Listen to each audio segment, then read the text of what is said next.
Welcome to FPL Selection. Let's take a look at how the team is shaping up for Game Week 24, but first a quick look at how we got on in Game Week 23. So 63 points and another small drop down to 1,485th.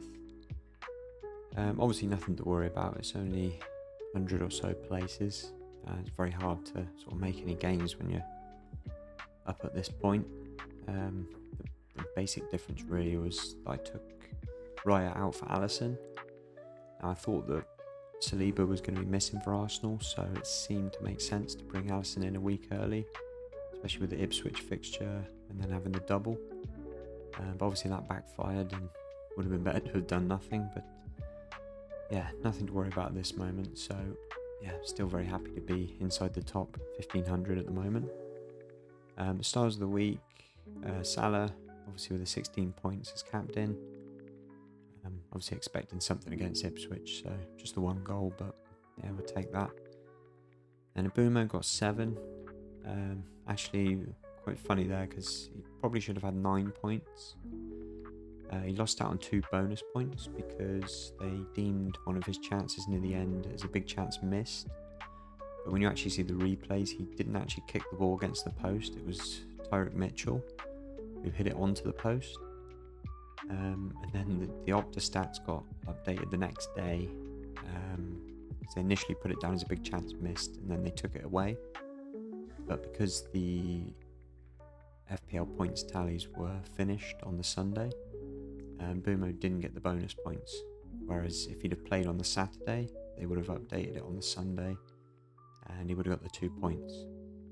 But equally, he did miss the first penalty and it went to a VAR, so we got to take it a second time. So yeah, I'm not complaining too much, but yeah, it just shows you the game's obviously still got some little bugs in it where they haven't really thought things through. But yeah, I'm sure they'll iron that out at some point. Then Isak again, 2 goals, 13 points. Yeah, great touch on that second goal. So yeah, I'm sure he must be in everybody's teams by now. So let's look ahead now to Game Week 24. I've got 4 free transfers and 0.5 in the bank. I think I'm probably just going to roll this week. I've got my 3 Liverpool for the double. I'm happy with sort of the rest of my team. I really don't fancy buying any Everton players. Maybe if I needed a defender, I would have brought one of them in, but I like my 3 defenders for this week. I've already got Alisson in goal, so yeah, doesn't really make sense to me, especially the attackers. Everton attack's terrible. I just think it's a waste of a transfer in and out, to be honest. But the assistant manager chip does come into play this week.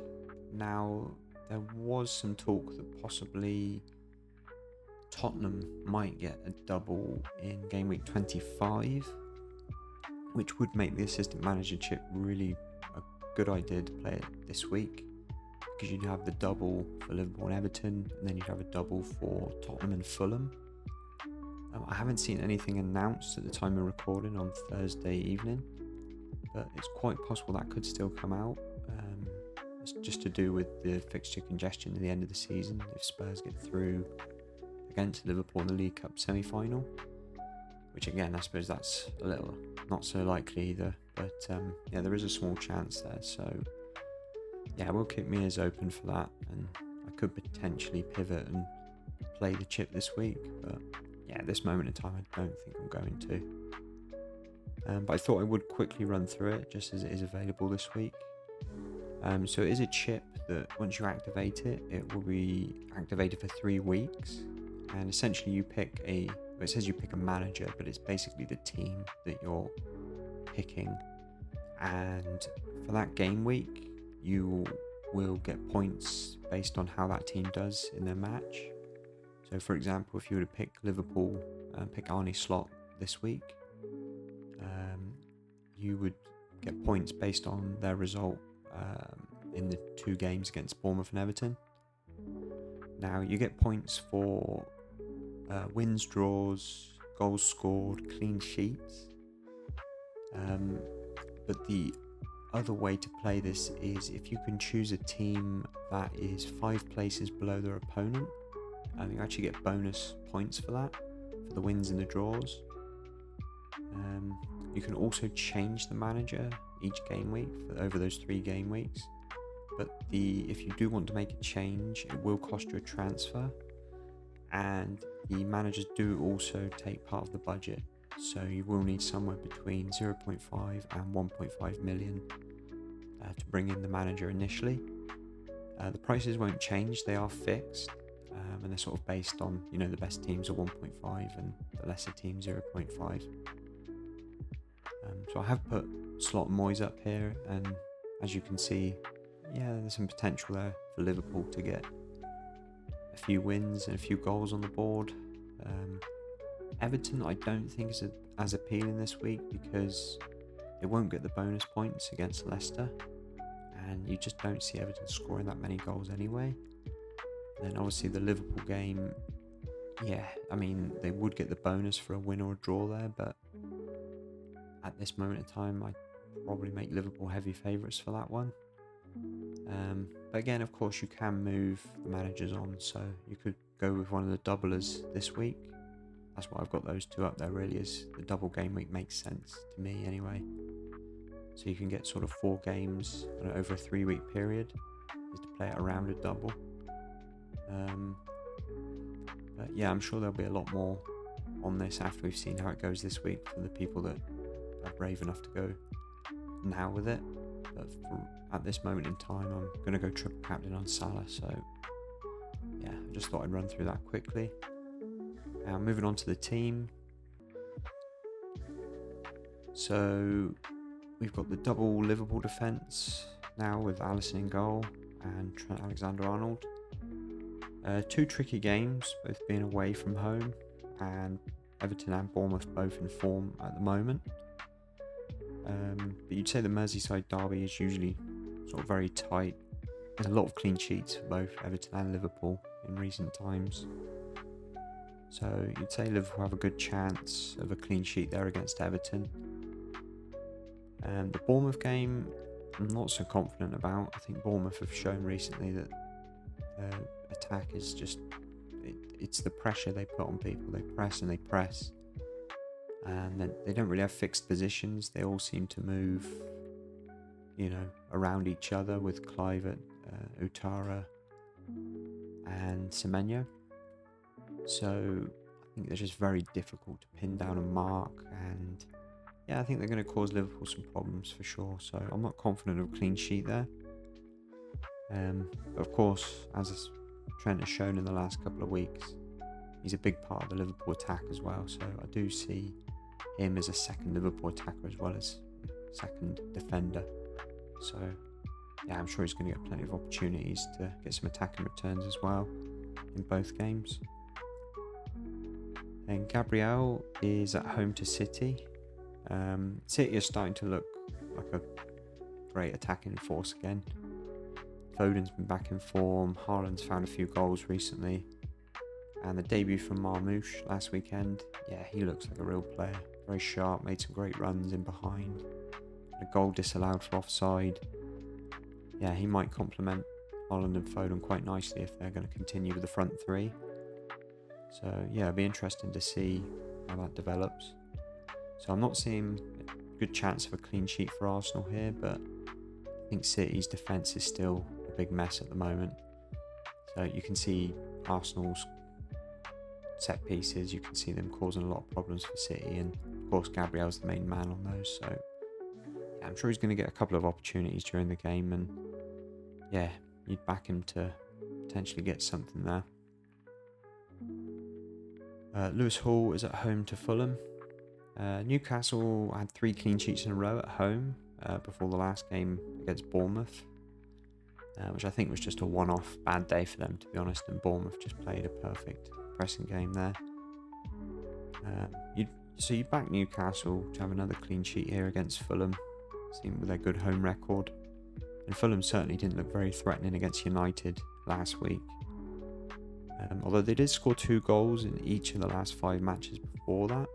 So quite possible the United game was just a one-off and we'll see a much better Fulham. But I do think Newcastle at home very difficult to break down. So yeah, I'm quietly confident there of something for Lewis Hall for sure.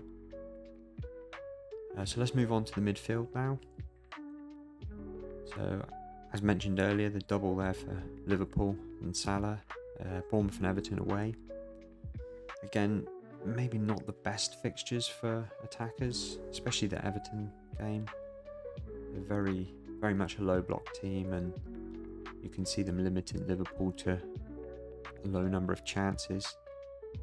But the Bournemouth game, I think there could be a bit more joy for Salah, especially if Bournemouth do try to attack Liverpool, which, you know, they seem to be going at everybody at the moment. They're not afraid to attack. So you can see Salah getting some opportunities on the counter.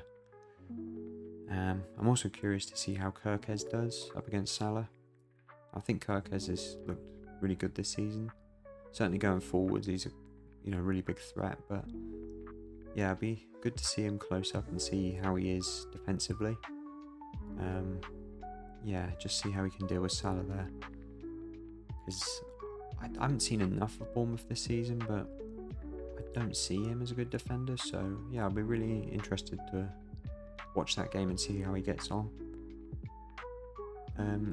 I think when you've got the best team and the best player for the double game week, it does make sense to captain. So I think it's an easy decision this week. I will be playing the triple captain on Salah this week. Again, I think that's a fairly straightforward decision. I think best team, best player, got a double against, again, not easy fixtures, but certainly, they're not playing elite teams here. So you're expecting at least one return from Salah, hopefully a couple, and yeah, an extra 10 points on top. Yeah, we'll take that all day. And Bumo is at home to Spurs. They've actually been averaging conceding 2 goals per game since Van de Ven and Romero got re-injured in game week 15, and they've lost 6 of the last 8. So you can definitely see Brentford getting chances against the still makeshift defence. And Spurs are quite low on confidence, so if they get one, they might be able to push for more if Spurs' heads drop. And of course, Mbeumo is always going to be involved, so yeah, I'm quite confident in this fixture for Mbeumo. I think it'll be a nice haul for him here. And Fernandes is at home to Palace. Palace actually haven't lost in the last 7 away games. They kept 4 clean sheets during that run. So United have been struggling to score goals, so yeah, not looking so good for Bruno. He's also been playing quite deep recently, seeming to be in the 2 central midfielders rather than playing as one of the 10s. So it's a bit worrying actually. I do think he's still playing well for United and he's still having an influence on the game, but he's just not in the box as often as you'd like to see. And he's normally instigating the attacks from deeper, so he has still been averaging 5.5 points in the last 4 games, and he's had a few goals in the cups as well. So I'm still happy to hold for now, but I think if I keep seeing him play deep and not getting into the box as much, then he's probably the closest of my midfielders at the moment to being moved on. So yeah, we'll see how the next few games go anyway. Gordon is at home to Fulham. He's returned in 7 of his last 8 games, and I know quite a few people are looking to sell him at the moment with the fixtures coming up.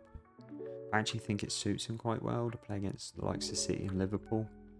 Newcastle will probably play a more sort of counter-attacking game, and that's sort of perfect for Gordon with his pace on the counter. So yeah, I'm certainly happy to hold him for at least the next 4, I think. He's averaging 6.6 per game, and yeah, I can't argue with that points return really. Especially he's not on penalties, he doesn't really get the bonus that often either. So yeah, you can't complain with 6.6 points per game. Palmer is at home to West Ham.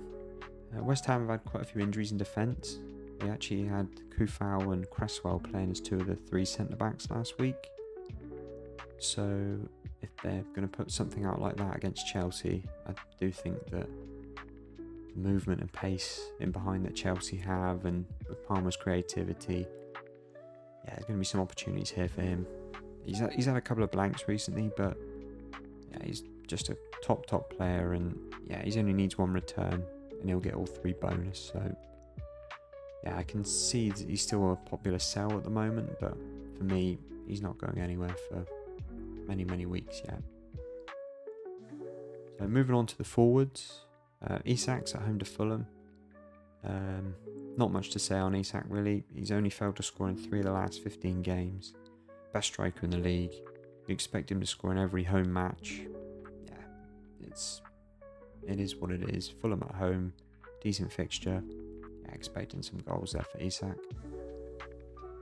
Now Pedro, on the other hand, he's away to Forest. Looks like another tough game for Brighton. They really seem to struggle against teams with a low block. Like we saw against Everton last week, they just really struggle to create decent chances. Pedro has been unlucky in the last few games. He's had a couple of goals disallowed, and he just doesn't seem to be getting that many chances per game, and I am starting to consider moving him on. But then every time I do think about moving him on, I see his price again, and you just can't get somebody that's the main man, a penalty taker, for that price.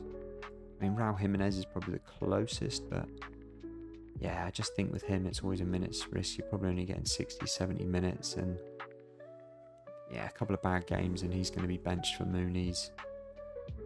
I think Pedro, I'm going to keep him for a few more weeks. I'm going to be patient unless an opportunity comes up where I can upgrade him to someone I'm really certain on. But I just think for that price, you just have to put up with this a little bit and be patient. And I think once he does hit that streak, it's going to be worth the wait, I think, at that point. Like I said, his average for his price, still decent. So, yeah, I'll keep him for a few more weeks and reassess after that. So as mentioned earlier, I'm going to play the triple captain this week on Salah.